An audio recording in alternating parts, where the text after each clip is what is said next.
Alrighty, ladies and gentlemen, you can look at me from upwards.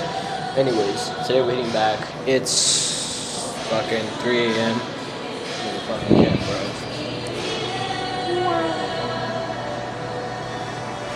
Empty as can be.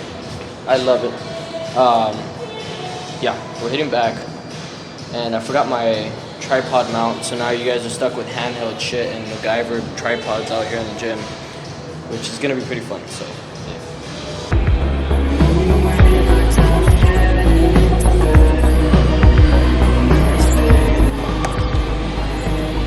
So, do this right. 2.5 at 3 if you want to push it. So, damn, that wasn't recording the whole time. Fuck. So, there's like these scanner things. I always try to do like at least 100, 110 beats, or your heart rate, whatever it is, while sitting on this, or have finished it.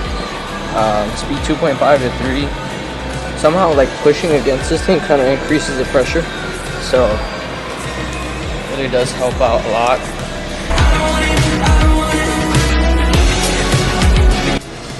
At least half a mile, 25 or a quarter to half a mile is pretty chill. But yeah, quick little walk. Just finished up with this. Always crush your cans when you throw it away so it can actually leave room in there, such as the trash can. It really helps the staff out. Just saying. So as I was walking, looked back and I saw this thing up here. It's kind of like lost and found shit. So I'm probably gonna use this just to film my videos. Like, set my camera on top and then boom.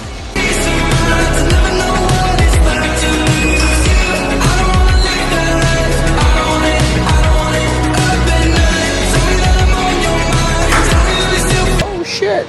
Just one thing I know, the difference between training with absolute strength versus training with using your body weight, pretty much. So using your body weight is kind of like leverage, and then using technique is still leverage, but however, it's brute strength when it comes from, like, how do I say it, you using yourself against something that can move you, if that makes sense. So for example, me, if I try to pull something, I can't, even though I have the stronger strength than somebody who's heavier than me, and they can pull it because they have a heavier, how do I say it, basically anchor. So it's a difference that I kind of came across over this fitness journey.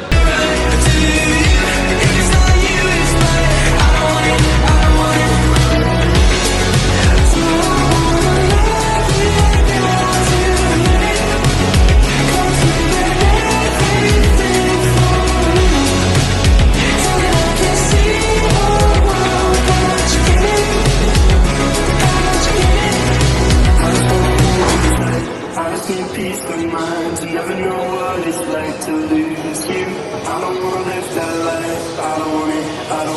Up at night, tell me that I'm on your mind. Tell me why you still feel right. This is something like 2 minutes and 49 seconds.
Okay, just sideways.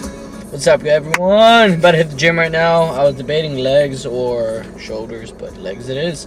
Legs and a little bit of kickboxing for a little bit.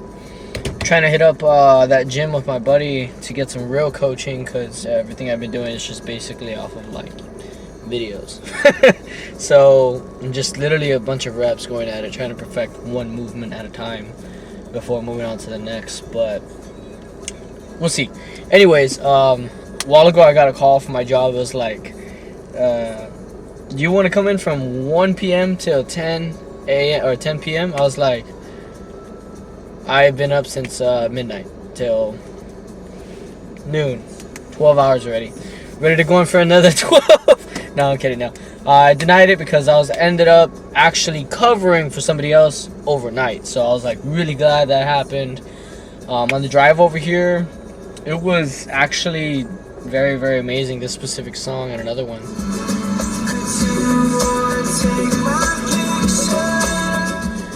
So recently my brother had bought a really, really nostalgic old car, and I'm really excited to see my father's reaction. God damn, dude. The older you get, the more you love your dad, or the more you love your father, especially if he's around. It's very, very, how do I say it? It's a great journey you go along with when it comes to, how do I say, growing with a father. It's a beautiful thing in life. And what is it? Just like I was saying, back on topic, my brother's got a new car. My dad hasn't been in a Camaro in over 30 years. And and I want to see his reaction. And I think we're going to blow his mind for his birthday. And yeah, that's it. I'm glad. I'm happy about it. It's so fucking cool, dude. I can't wait to see the guy, man. I haven't seen him in some time. It's been like, work has been kicking my ass overnight. I go to bed at fucking 9 a.m. when I get out of work. Wake up at 9 p.m. Oh shit, it's time to go back to work. Damn, these shifts hit different at times, especially when you're like hitting up a lot of fucking steps with the pallets and shit.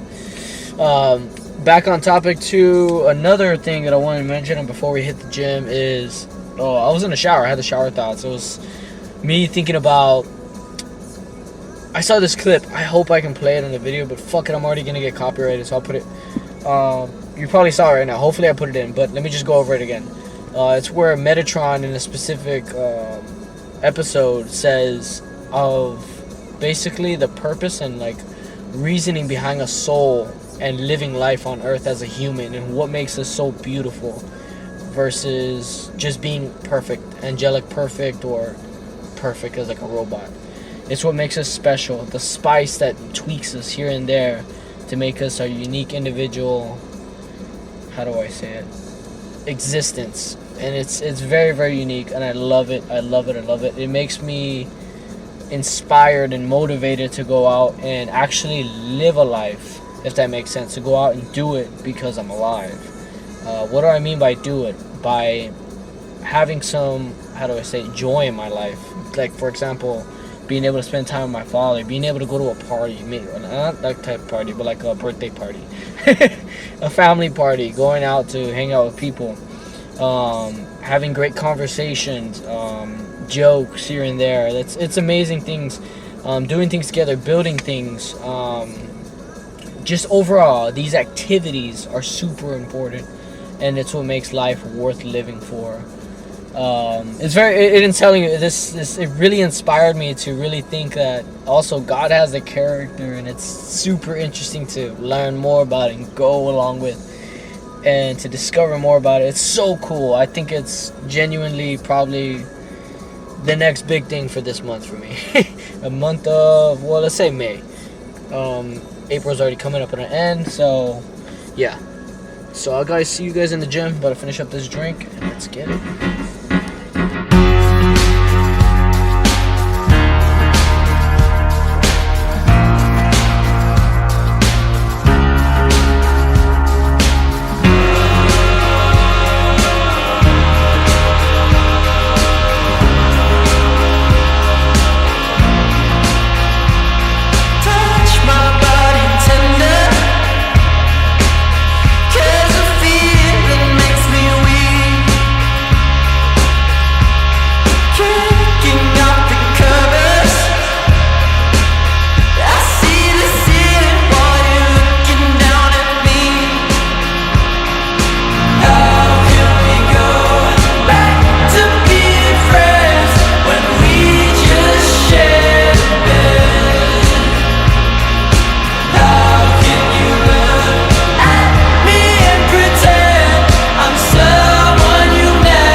Alright, what's up, fellers? Today's kind of an important day, so I get to go basically get my finances in order and start my HYSA. So there's a little trick that I learned from just somebody I know or knew at my recent job. He was telling me that you don't have to touch your money, you just borrow against it, basically using that either HYSA or mutual fund as collateral, and as well as your credit score, and as well as basically your job, or like basically the payment stub showing that you have proof of employment. So those three things right there, I am gonna have above 700 credit score, over a $10,000 worth HYSA, and then my job right now is around like just under 40 a year. So I want to say I would probably qualify for something really, really good, and just let basically what I have planned in future pay it off. If things go to shit, I still don't have to touch the money. I basically use my job to pay back whatever it is. It's fairly simple. It's very, very simple, but at most the business has to pay it back. So it's really easy. No, it's not. It's risky. But yeah, that's the goal for today. I'm going to set myself up for a slingshot, and we're going to full send it. So see you guys for the rest of the day. After I get that in order at the office, I'm going to hit the gym and then hit up the park, play around with the drone, and then head back home, go to bed, go back to work. So let's do it.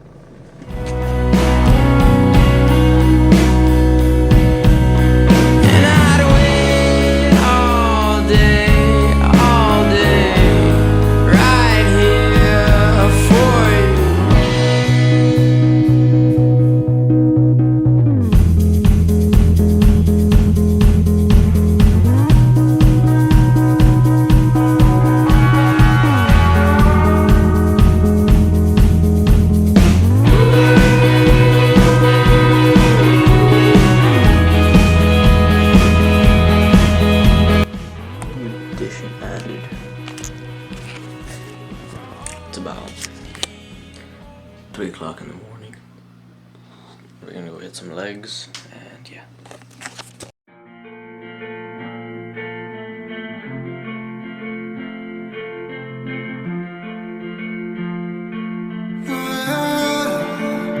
I don't want FaceTime. You've been on my mind in the middle of the night. You not like the others, yeah, they always switch the sides. Now I'll be waiting for you, girl, whenever you decide that you wanna slide, but I don't wanna FaceTime. Send them dirty pictures and you hope that I reply. You not like the others, baby, but you still ain't mine. I'll be waiting for you, girl, whenever you decide that you wanna slide, but I don't wanna FaceTime. Don't talk, let the music set the mood right. Put a finger to your lips, I know you're tongue-tied. Clock ticking, baby, I don't wanna FaceTime. Don't you tell me that it's over, that would kill the vibe. Wait for me, well that's not fair to you, but I hate to let you slip away from me, cause you're too good to lose. I don't wanna FaceTime. You've been on my mind in the middle of the night. Looked pretty good. Been thinking about it. Every time I drive, I'm like, man, I should be recording this stuff, and I don't. So let's see.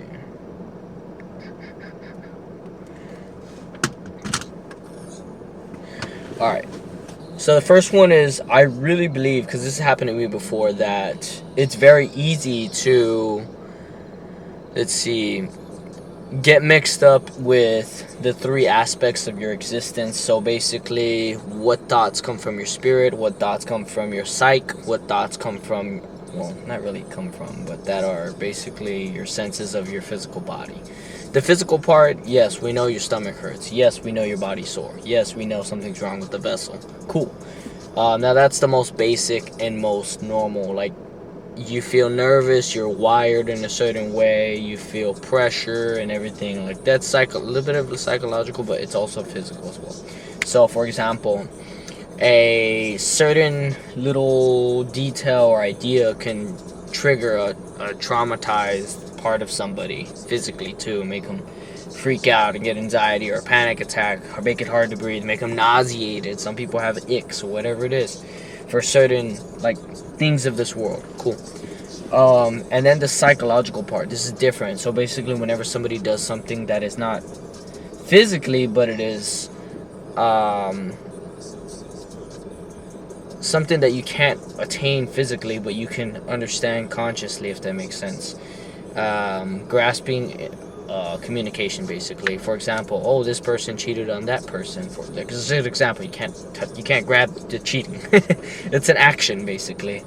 And what is it? So that right there can trigger somebody psychologically. Everybody is gone through that shame, as I was saying, but yet they still take the action to reach out to Christ. They still take the action to pray. They still take the action to do the sign of the cross, because there is a sign of faith, and there is a live faith going on, regardless of the psychological self-condemning part of themselves, the guilt, the shame. And it's a good thing you feel that, like, your psychological part is aware. You become more self-aware the more you understand, and it's the more you become not necessarily in control, but it's more of, how do I say, understanding of knowing that you are able to, how do I say it, make that decision to stay loyal in those scenarios, regardless of your circumstances. For example, like I said, that person cheated on you, or you cheat on that person, right? Whatever it is. Let's say I'm using relationship wise, because it's the most common thing out there now.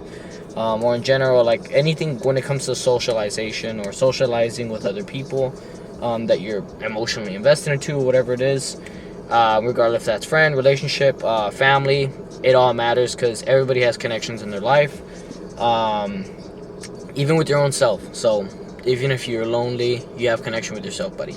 So anyways, back on topic, spiritual, being loyal to your spirit, right? Something bad happened, you're psychologically traumatized by it, but you still remain faithful by showing honor and presence to God and connection to God. Now that is a strong spirit. Don't get it mixed up with feeling motivated and like, I am righteous and all this stuff. Like, my guy, you are not going to feel like that 100%. And if you can't handle being in the crap where you feel miserable about things, because the truth is, and I genuinely believe it, the truth is, there's always going to come a part where you go downhill mentally. There's always a part, because that's how humans are, basically. They can be wired. Death is inevitable. And what else is it? Bad things happen. Cancer, death, car accidents, things that, how do I say it, we don't, how do I say that, naturally just become comfortable with, like, on the spot. Things happen, dude, and it's not easy. Life is not easy. And that's how we are pulled away from our spirit, is by our psyche and our physical selves. That's distraction from the spirit. And that's how the bad guy, Satan himself, or in general sin, comes along and steals us from our spirit, and we're spiritually blind, and we're all focused on these two little aspects over here of the three. That leaves us to spiritual death and blindness, and leads us astray from where we're supposed to be, basically children of God, honoring Him and making Him above all and love the most of everything. And it really does take it away. It really does take it away. I know a lot of people really love to take it so serious. I think it's because, how do I say it? When everybody first starts out, it's always this really like, I'm gonna try hard. Like, dude, I'm gonna do it perfect. I'm gonna do it right. Like, I know what I have to do and everything. Yes. However, you're going the wrong way about it. I believe so. Like, yes, it's great to have passion. It's very, very amazing. Don't get me wrong. Logically, it is. Realistically, you're gonna get destroyed. Like, genuinely, you have to get destroyed to understand that there is a, how do I say it, not necessarily a process, but there's an understanding that you have to get to, that you are so far away from being like Christ. I don't care how much of a saint you are. Even the saints at Mount Athos, and you know it too, they even say it themselves, they are far as they can, they are really far from being like Christ. All of us are, genuinely. However, this doesn't mean that it disqualifies their experiences and their wisdom and their spiritual guidance. It does not disqualify any of them. I know how I'm going on to a spiritual rant about this now because it's important. I genuinely believe this, that's why, and I'm gonna speak about it. And it's going to part of my character development, and I have some more topics to speak about, and that's probably gonna be in the next episode, so I can extend the versions because I really want to get to episode 17. But back on topic. So there's this certain way. I know it's hard to gain, like buy a lot of books and everything like that. You can. However, a lot of them are kind of like cited on the internet, but there's there's multiple things that you can do. You can search them up manually. You can buy the books, of course, and then there's ChatGPT and there's Claude. There's all these AIs, right? The best part about them is that they source those websites and they source those books basically, and those books are not just the, how do I say it, the life of the founding fathers that they wrote themselves, but obviously scripture. But another reason why I really like to read those instead of primarily scripture all the time is because the truth is about it is that now in these modern days, everybody's so delusional, even myself, that we can attain to a verse and twist it in a way that we like it to be, that, like it fits my situation like this, though. That's not the way to be it. That's just distorting the truth, and that's not the way to go about it. That's just straight up desire distorting reality, and that's not the way to go about it. Like I was saying, I don't know if I'm speaking logically or from experience. I think it's experience at most too, both. So now, what I'm trying to say here is that you can go and ask, basically, you can go input into your situation and then also cite the sources of the either epistles or stories of the founding fathers to see them break down certain scriptures and also verses that match you and see if it actually is something that attains to you, or in general, at most, do something else and more serious and more personal. Go to church. Like, what does that mean? Going to church isn't just for a psychological flip or anything like this high or whatever it is. No, it's about actually like understanding and growing, not just spiritually, but also getting that, what is that word called again? Self-awareness. That right there is super important. And the more you grow in that aspect, the more, not to say you have control, well, yes and no. It's just more of, how do I say it, being able to be smarter and efficient with your decisions as you go on through with life, so it can make it a bit more efficient, as I was saying, because it's never going to be easy. I want to say easy, but it's never going to be easy. And the more you grow your mind, the more you know, the more everything that happens is the more you realize that, there's so much that we don't know. And yeah, I'm gonna go finish this and then hit some legs. It's great talking to y'all. I'll talk to you guys in the next one. Manipulate me, kiss me like you have